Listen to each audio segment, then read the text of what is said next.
Welcome back to another episode of We're Going There. I am your host, Bianca Olthoff, and today we're throwing a curveball. Today, we are going to talk about quitting. I know, friends. Listen, the entire season has been about not quitting and building resilience and endurance. But this is the point of the season where we have to have some hard and honest conversations, because the truth of the matter is you got to know when to hold them and you got to know when to fold them. Today, I'm so excited because the tables are being flipped, and I'm actually going to be interviewed by Amy Ayala. Amy is on staff at the Father's House, Orange County. She oversees our podcast at the church, as well as a host of other things, including creating resources for the church and loving our online community. Amy, can I just say thank you for being on the show, and thank you for turning the tables and making me feel awkward and uncomfortable. Oh, no, thank you for having me on. I like putting you on the hot seat, so this is an honor and a privilege. So thank you so much for having me on, Pastor B. I love it. Let's go. Okay, so I know that your book is Grit, Don't Quit. You riled me up, and I'm like, God, I'm never quitting in my life. Like, I'm never going to quit ever again. And, I'm actually going to tell the family here a story, if that's okay with you. Please. I'm going to tell them a story about you. Story time. About you. Like, I'm going to put you on the... Oh, gosh. Okay. I'm nervous. Okay. No, but Pastor B, one of the things I really appreciate about you and our relationship is that you make me think. I don't always think. I just do. I'm a feeling. I'm a passion person. I'm going to do it. And so before I got hired on the TFH, we had a meeting together, and she goes, I need you to process through everything. I'm going to tell you everything. If anything, this meeting is more for me than for you. And you told me this is the point where you can quit and walk away. And there's no feelings. And I go, and when I was reading your book, I was like, okay, that makes a lot of sense why she was saying what she was saying. And, you actually added this section at the end of your book where it's like 5 questions to ask before quitting. And I said, if this isn't Pastor B, I don't know what is, that you're making us think and you're making us process. Why did you feel a need? First of all, I would love for you to walk us through those questions, but why did you feel a need to actually include that in your book that's called Grit, Don't Quit? Okay. So I think for everyone listening out there, I'm going to provide a little bit of color and context for that conversation, because I'm sure they're like, wait, why? Before were you hired? Did Bianca tell you to quit? Okay. So a little bit of context. When you step into anything, especially something that feels like it's a calling, you have to count the cost. And so I have seen so many people that have the best intentions. So Amy stepped into a ministry role. So I'm going to speak ministry talk, but you could put this in any context. If you say that you're going to go to college, you're going to go to grad school, you're going to go to med school, I'm going to get married, I'm going to be a parent, I'm going to adopt a child. There any level up in your life that requires emotional, financial, spiritual, and relational collateral, you have to count the cost. So Amy, bright-eyed, bushy-tailed. Okay, now I'm going to tell a story about you, homegirl, okay? Tell it. So church had just started. The Father's House, Orange County had just started, and I was in a really crazy season. I mean, this was right before COVID, and it felt like I was limping uphill with one leg in the snow and no shoes. Okay, that's what ministry felt like. Building this church felt like that. And I meet you. It's a Sunday night at the Father's House, Orange County, and you wait for me in the parking lot, which looking back is a little creeper, but that's okay. It's okay. You're like, hey, do you do mentoring? I'd love to be mentored by you. And Amy, I was so tired. I was so exhausted from just ministry in general. Plus I preached that day. Plus we were set up and tear down. We were there for hours. And having someone come up to me and say, will you mentor me? It felt like, I did not tell you this, but it felt like I wanted to say, you don't even know what you're asking for. Oh, I have a lump in my throat thinking about it. So to see you across from me and to have you on the podcast, to have you on staff, to have you on team is a gift. And you were really honest about where you were at in life. And then COVID happened, everything closed down, and I didn't see you. And then when we opened back up almost 2 years later, there you were in the living room of the Father's House, and you never left. And I'm thinking, okay, let's see. So we had met and we had dreamed, and you told me about your heart to write and your heart to teach the word of God and your heart for this. And you're a digital evangelist and a digital missionary and like you're using social media. And I'm looking at you and I'm here for it and I love it. But I go back to that question. Do you know what you're asking for? And you said yes. And you started serving. You started leading. You said, I have a vision for the podcast for the church. And I asked you again, do you know or I'm thinking, do you know what you're asking for? So then when the role became available and we sat across from each other, that's when I pulled no punches. No longer was I having the conversation in my mind. I was like, okay, we're going to have a grown folk conversation. You feel like you're called to this? Now, for you, it was stepping into ministry. But for someone else out there listening to the podcast, like, you feel like you're called to adopt a child? You feel you're called to go get your master's? You feel you're called to apply for that job? Honey, you better count the cost. So when I sat across from you in this conversation, I probably spoke to you at this intensity and rapidity for about 30 minutes. And I just basically said all the bad things that you were about to walk into and embrace. And then I said, if you want to quit, now's the time to do it. So somebody out there is listening thinking like, golly, Bianca is intense. I'm not intense. I just know that there's a cost. So let's save ourselves all the heartache, all the stress, all the loss, and figure out right now, do I have the cojones to say yes? Am I going to stick this out? Because if you're called, it's going to be hard. But if you're called, you don't quit. You don't quit until the Lord releases you or you pivot into something different. But I love that we get to have this conversation today, Amy, because I didn't know you were going to tell that story. And I just got to put a little color around that story because quitting. The reason I love that story, Pastor B, is because I don't think that I've ever contemplated so much before stepping into something.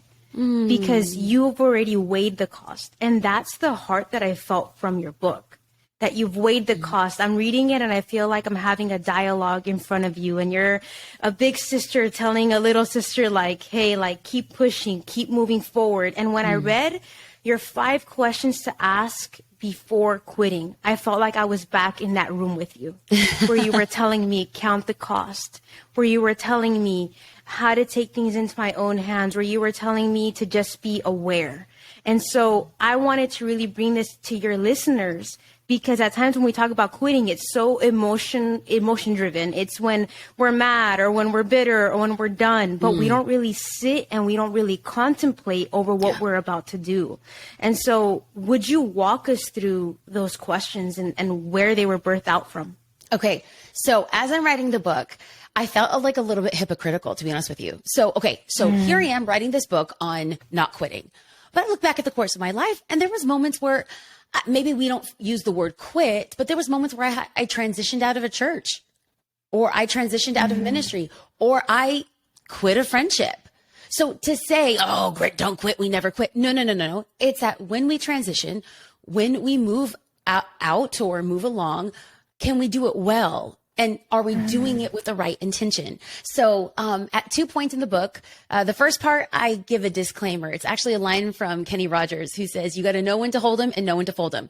So this disclaimer that I put in the book is because I didn't want people to stay in an abusive relationship, or in a relationship where there's been infidelity, or a relationship where there's been a breaking of a contract. So there are some caveats that I put. I don't want people to stay in a dysfunctional relationship or business contract or situation or work situation that is not for their best interest. So that's very at the beginning of the book. But then at the end, as I was writing, I was like, I just feel like there will be moments that we have to transition, AKA quit. So how do we quit well? And that's how so I wrote my editor, and I'm like, I just feel like we need to have like a caveat, but I can't write a book about not quitting and then tell people when to quit. She's like, yes, you can. That's what the appendix is for. So in the appendix, there's actually 3 segments in the appendix that I wrote for all the things that I wish were in the book, but didn't make the book. And as I was kind of thinking about quitting, there were 5 questions. And yes, the listeners who are listening to this right now, we're going to give you the content, but not all the content. We're going to give you a little appetizer. We want to whet your appetite, because at the end of the day, I do want you to read the book, because not quitting is more important to me than quitting. But if you do quit and you're in a season of transition, I want us to transition well. So Amy, I'll throw out the questions and we can go one by one and we can unpack them, or I can give them all 5 at the top. You are the host du jour, so you tell me what you want to do. Let's start with the 5 at the top, because I want to step into another question afterwards. Ooh. She's saucy. I got a follow-up. I'm already thinking about like the next thing we're going to talk about. I love it. Okay. So the 5 questions that I think everyone should ask when they are sensing a transition or they're feeling like they want to quit. These are 5 questions. I will list them and we can unpack them as much as you want, or maybe we spend time on one. But the first question I ask is, for us, there's a section in the book where I talk about identifying feelings. So I have a wonderful, amazing counselor who says, Bianca, what's the feeling behind the feeling? And then he'll walk me through, for example, what you're feeling is anger, but what's the feeling behind the feeling? And we'll be able to do a little excavation and realize, oh, the feeling behind the feeling is sadness. I'm sad, but I have to get big and it comes up as angry. So the first thing I want people to do when they feel like the transition is near or they want to quit is, what exactly is frustrating me? You have got to identify what it is. You can't have some sweeping statement. Oh, I'm just tired. No. You have to identify the emotion or you will get stuck in the emotion. You have to name it. So what exactly is frustrating you about the relationship or about the job or about the calling? Figure that out first. Then the second question I want people to ask is, can I fix this? Now, really quick, before we just breeze quickly through this question, this one I want to spend some time on because people say, oh, I'm so tired, or no, I have a horrible manager, or that pastor will never change. Fill in the gap. We always have excuses, but instead I don't want us to count ourselves out. I want to call us up. Don't count yourself out, call yourself up. Amy, you've heard me say that so many times. In our community, we don't want to call people out. What do we want to do? And call them up. We want to call them up. So what creative ways can you think in your organization or in that relationship or in that church, can you make a situation better? And then the third question to ask is, and this is a hard one, is it me? That question, is it me? Because the truth of the matter is, it doesn't matter if everything in your life changes. If you are an unhappy person, it doesn't matter if you get a new manager. It doesn't matter if you get a new spouse. It doesn't matter if you get a new job. It doesn't matter if you get a new home or a new church or a new friend. No. If you are unhappy, that's going to be a really, really tough thing to kind of like pivot and transition out of, because it could be you. So number one is, what exactly is frustrating me? Can I fix this? Third question is it me? And the fourth question is this a good decision for my future? And I had to put the caveat because people will say, oh, is it a good decision? Make a pros and cons list. Well, sometimes our now, the answers to that question in our now are going to be different for our future. So I love asking the question, is it the best decision for my future? And in doing that, we are forced to count the cost, because if it is the best decision for our future, then you got to suck it up right now. If it is the best decision for our future, you got to count the cost if you're saying yes. And then lastly, which is my favorite one, and one that I recently learned, is, am I released? Those are the 5 questions I want people to ask as they are thinking about transition or quitting or a pivot in life. Okay, so when you frame these questions, you started with this. You actually said that this is to be strategic and not emotionally driven. And I stayed with that for so long, because if I'm not an emotional person, I don't know what I am. I never think strategically. I always think emotionally. And I sat with that, and I know that you wrote this from a place of, you've personally gone through this. You've personally faced this, and you've seen other people face it. How can we untangle our feelings in all of this? Because there's feelings in all of this, in quitting. How do we untangle our feelings and just be strategic when it actually will change? It has the ability to change the rest of our lives. So I love this question, Amy. And dang it, I wish I would have included this in the book. I think, like you, I'm very emotional. And not only am I very emotional, I'm also very emotive. So the idea of untangling emotions in a decision is very difficult for me. So if there's somebody out there that feels like, hey, cousin, I feel you. Here's what the process that I have learned. So the first thing that I do is, because I'm so emotional, I have to journal my emotions. So I will literally put a piece of paper and I journal like a prayer. So I literally will write, Dear Jesus or God or whatever it is. Like, I will always address it like a prayer. And in this prayer, I'm journaling everything. And that in journaling everything, it helps me identify the feeling. And then after that, I will always move to gratitude. So I will list what are the things that I'm feeling, and then thank God that he sustained me to this far. There's something, I write about it in the book, but there's something about gratitude that literally has the power to retrain our brain. So I will come with a problem, but then I'm going to come with a praise. I'm going to come with an issue, but then I'm going to come with a gratitude right underneath it. And then the second thing that I like to do is, once I've journaled my emotions, maybe, oh gosh, this is going to sound hyper spiritual. And if someone who's listening out there is not a person of faith, you could skip this step. But for me personally, I'll go to the Word of God. I feel like I have to use the Word of God almost like a sounding board. Is there something in my daily reading that God could speak to me this about? So first is journal, then it's the Word of God. And then I'm always going to have trusted, I would call it my trusted 3. So there is somebody who's older than me, somebody who has gone through what I'm processing, and someone who is a peer that can be a peer, but loves me. No more than 3, because too many opinions gets very complicated. And we can't all just ask our peers, because our peers are going through the same thing that we're going through. And sometimes they might not have insight to the issues that we're dealing with. So someone older and wiser, guess what? They've lived a lot of life. Someone who's gone through what I'm experiencing, they have a lot of experience. And someone who's a peer and someone who's for me, they're going to hold me accountable with this decision and also speak into whether or not I'm making this decision in a decision of health, or I'm an emotional wreck, an emotional basket case, and I just want to tap the quit button, throw in the towel, walk away. So that's my rubric. I also like 3s. So if you notice, I have 3 people and 3 things that I do. It's so geeky. It's the preacher in you. It's the preacher in you. It is. And that's what we close up the sermon. Yeah. Just kidding. And they say there's 3 more things I want to do. At the count of 3, But you actually said this in your message at Transformation, and that's why it hit. Okay. You said that faith and frustration can coexist, but don't let your frustration rob your faith. Yes. And so I feel that in Christian circles, or however you want to call it, sometimes there's so much shame around feelings, when it's never a bad thing to have feelings. But what I'm hearing you say is work out your feelings before you make decisions. Is that correct? Oh, I couldn't have said it any shorter or quicker. So yes.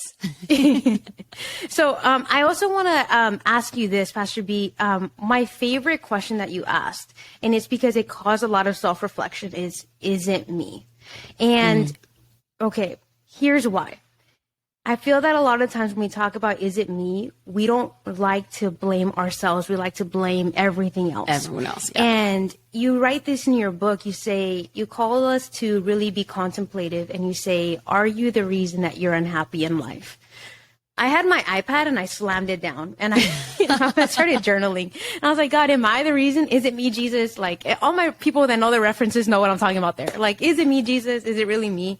And what you're calling us to do is to be aware of ourselves. How can my own lack of self-awareness, or our lack of self-awareness, get in the way over what God is doing in our here, in our now, and in our future? Yeah. So this is a tough one, because so much of this is dependent on our willingness to step into self-evaluation.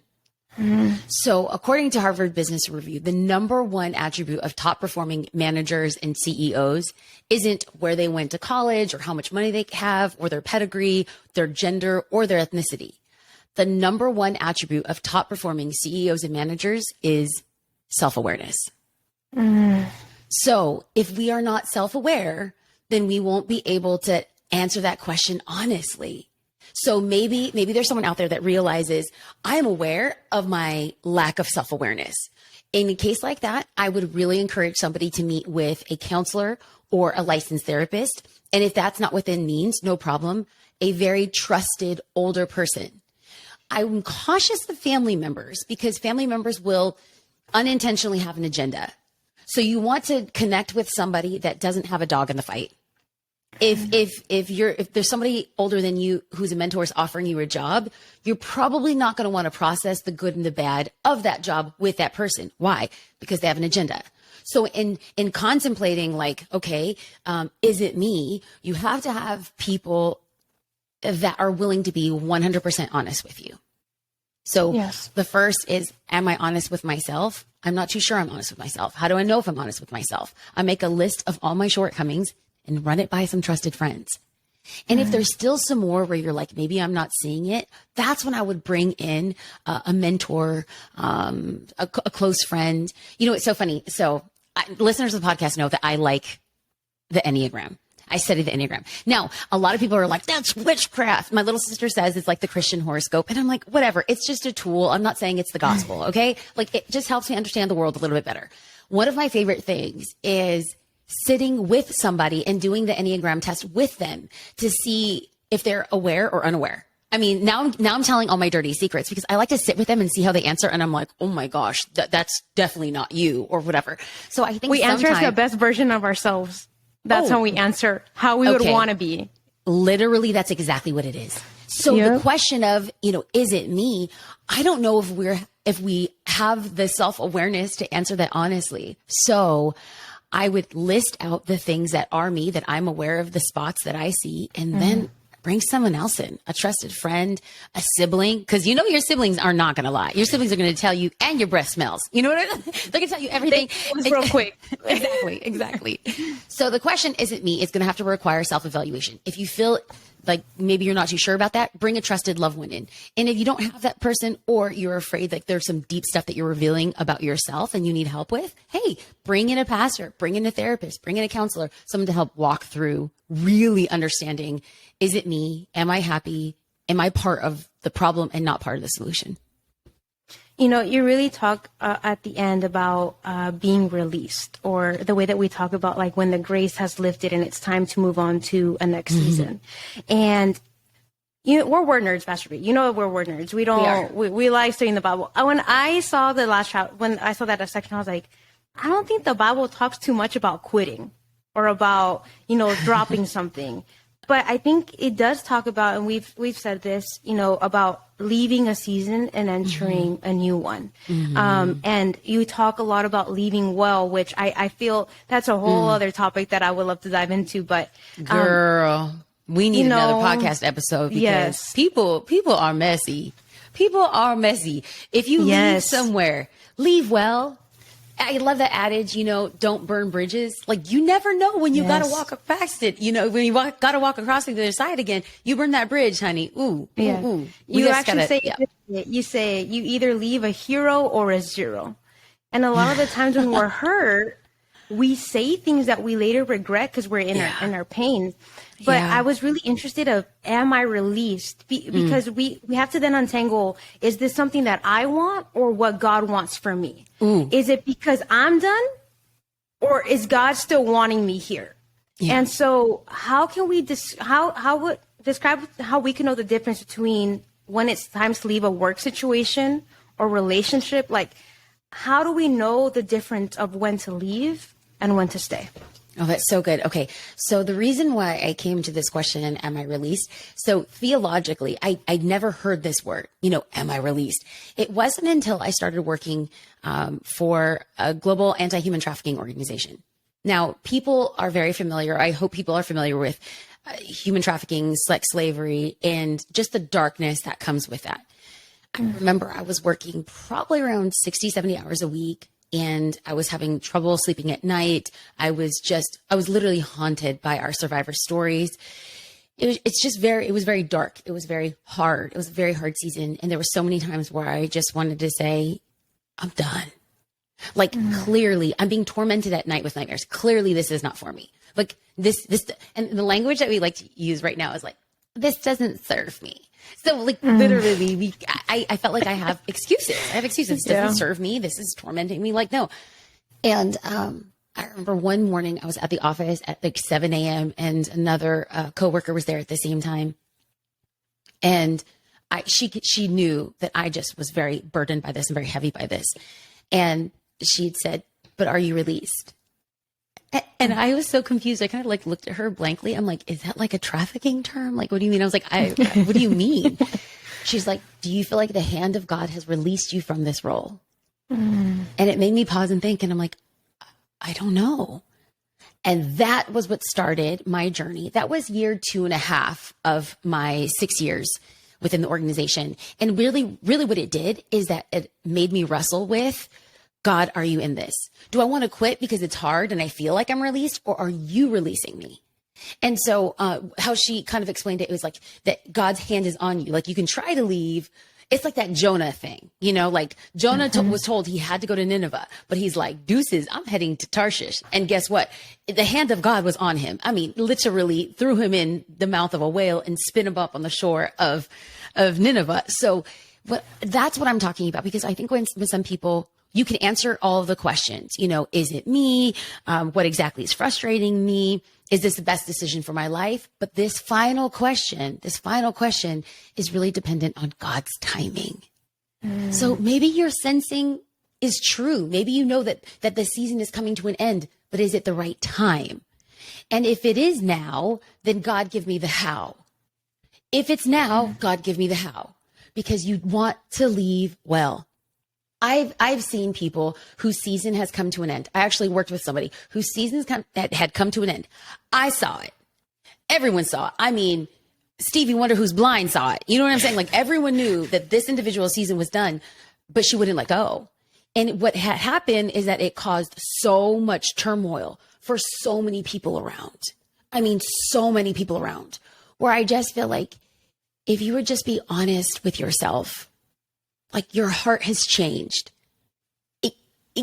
Can we be honest? Can we have the is it me conversation? Because sometimes in good intent, we stay in a church too long. We stay at a job too long. We stay in a friendship too long. When the truth of the matter is, guess what? The expiration date was 2 years ago, baby. And now, like milk, you are smelling sour.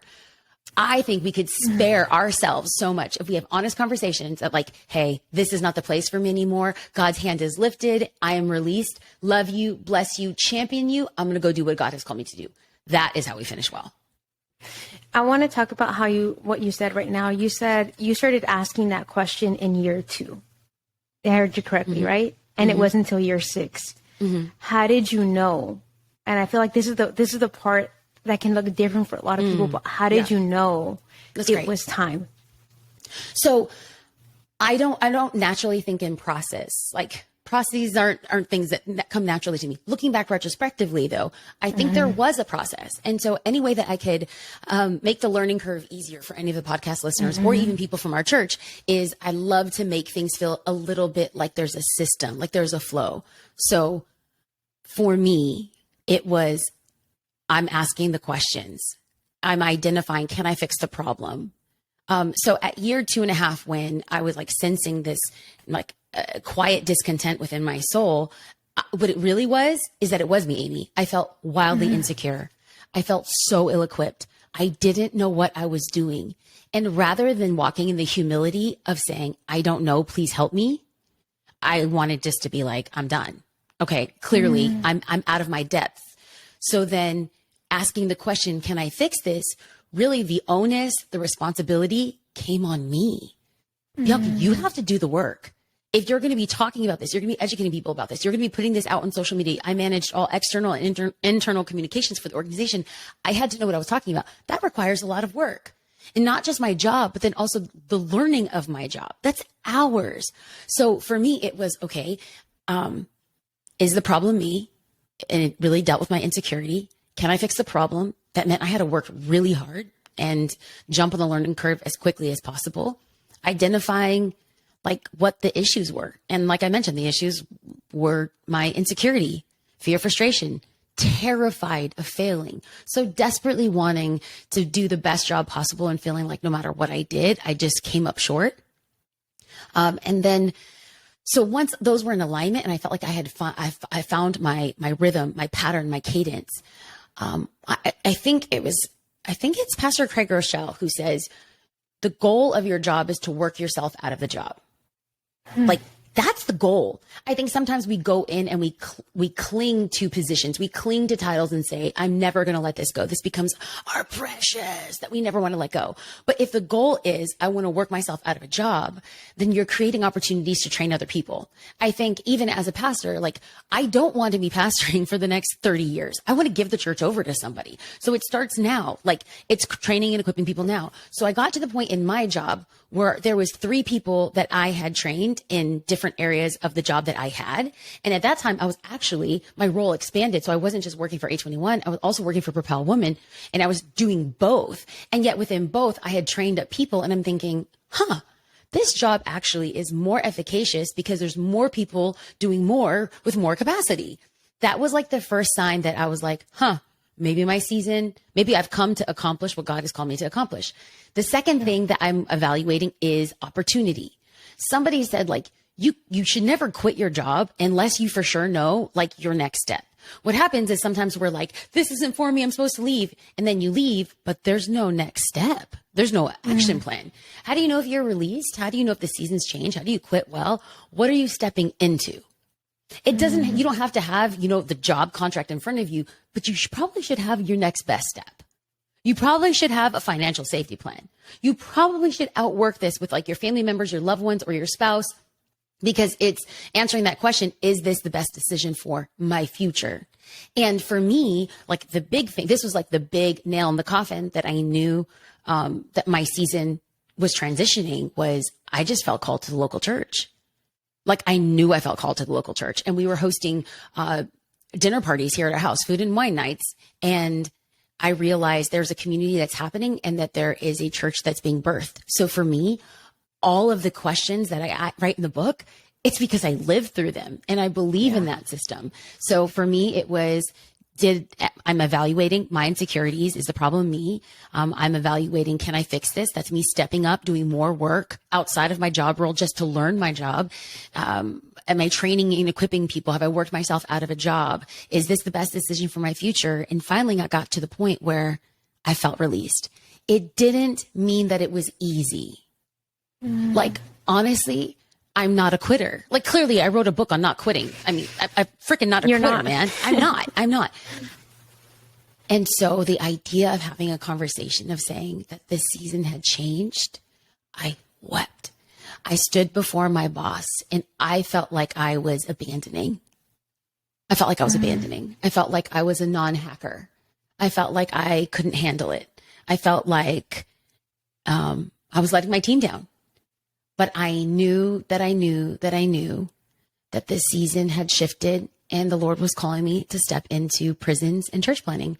And here's the good thing. Here's the fruit is always to tell you if you heard from God or not. Yeah. Is there fruit from that decision? And I can stand back. I transitioned out of A21. Oh, good grief. Like 6 years ago now. And the fruit is prison campuses, prison initiatives, prison outreaches, and an online and in-person church that the Lord has allowed us to steward. And that's the fruit. That's the sign that that you did what you were called to do. And now you're doing what the Lord's called you to do now. Thank you for being so honest with that question. Honestly, like when I was reading through that, I felt a lot of shame. I'm going to tell on myself. I felt a lot of shame reading through that because there has been instances where I haven't left well. And when you don't leave well, and I'll say this, sometimes it's not even your fault that you don't leave well. And this might just be the reaction of other people. Yeah. But when I left my previous church family where I grew up my whole life, you still feel the sting of not leaving well. And it caused me to have this question, which is where I want to really end this off on is there ever, would you say that quitting can be healthy? Is there ever a healthy time to quit? Absolutely. Okay. When two people can look at each other and know that actually, Amy, let's use this as a non-ideal hypothetical situation. Let's say, Amy, that you've asked these questions about your role at church. I want to. You got to take it there, Pastor B. Because we're going to work this out. We're going to work this out right here. We're going to work this out. And you know what we're having right now? We're building a game plan so that you finish well and we love each other at the end of this. Yes. I mean, you're a loyalist. You're an Enneagram. You say that you're an Enneagram 7, but you're not. You're an Enneagram 6. Your wing is 7, but you are not a 7. I'm telling you right now, you are ride or die. You're a loyalist. And you stay for a very long time. And I love that about you. So I hope we never have this conversation. But if we do, I want to be an open-handed leader. If we have this conversation where you come to me and you say, I feel like the Lord is moving me into a different season, I'm going to ask you these 5 questions. And I know that you're going to have prayed and processed and you are going to seek the Lord on this. The way that we finish well is that I can look back and say, look at all the fruit that we get to witness because of your sacrifice, because of you heeding your call.